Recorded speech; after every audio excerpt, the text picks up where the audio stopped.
Aujourd'hui, je t'amène à Philitose, un lieu vieux de plusieurs millénaires où les pierres parlent. Alors, Philitose, c'est quoi? Allez, suis-moi.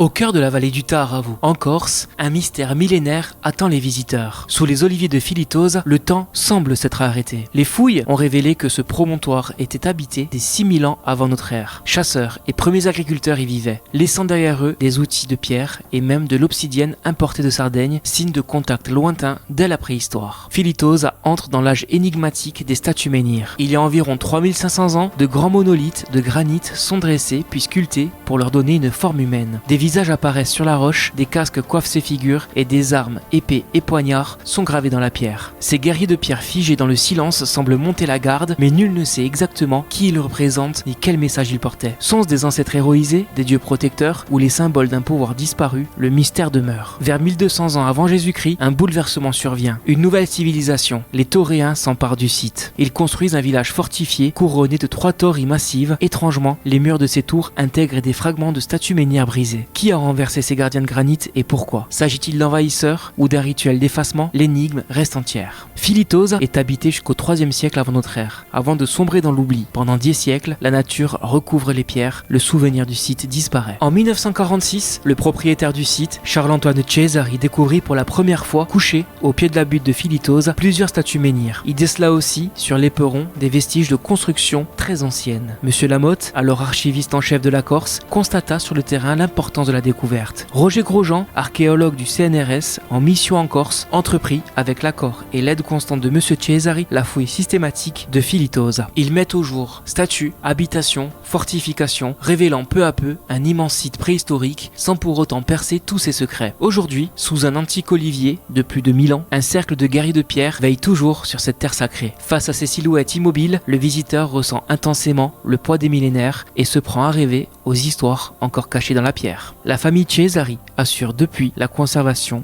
et l'entretien du site.